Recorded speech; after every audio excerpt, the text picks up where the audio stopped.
बहुत समय पहले की बात है। उज्जैन का सम्राट विक्रमादित्य अपने न्याय, साहस और बुद्धिमत्ता के लिए प्रसिद्ध था। लेकिन एक रात राजमहल के प्राचीन पुस्तकालय में उन्हें एक रहस्यमयी पुस्तक मिली, जिसका शीर्षक था काल वृत्तांत।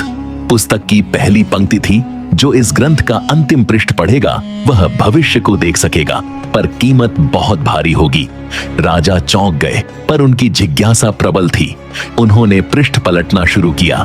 हर पृष्ठ पर उन्हें अजीब चित्र और पहेलियां दिखीं, और जैसे ही वे अंतिम पृष्ठ पर पहुंचे, अचानक एक धुएं का गुब्बार उठा और वे एक अंधेरी गुफा में पहुंच गए। गुफा में एक वृद्ध तपस्वी दिखाई दिया। राजन, तुमने भविष्य जानने की इच्छा की है, पर तुम्हें इसका उत्तर तभी मिलेगा जब तुम 3 प्रश्नों का सही उत्तर दोगे। तपस्वी बोला, प्रश्न 1, जिसे सब जानते हैं पर कोई नहीं पहचानता, वह क्या है? विक्रम ने उत्तर दिया, मृत्यु।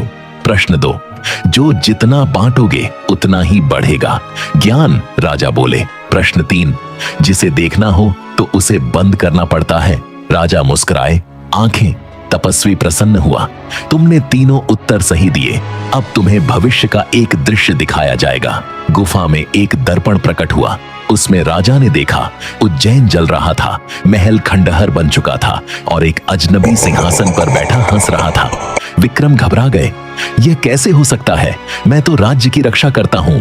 तपस्वी बोला, भविष्य बदल भी सकता है अगर तुम समय रहते चेत जाओ। अचानक सब कुछ गायब हो गया और राजा विक्रम फिर अपने पुस्तकालय में थे। पुस्तक बंद, पर उनके हाथ कांप रहे थे। उसी क्षण एक सैनिक भागता हुआ आया। महाराज, सीमावर्ती राज्य का राजा बंधुसेन सेना लेकर हमारी ओर बढ़ रहा है। राजा मुस्कुराए, अब मुझे भविष्य नहीं वर्तमान संभालना है। और इसी तरह विक्रमादित्य ने न केवल अपने राज्य को बचाया, बल्कि उस रहस्यपूर्ण पुस्तक को भी हमेशा के लिए सील करवा दिया, ताकि भविष्य किसी लालची के हाथ न लगे।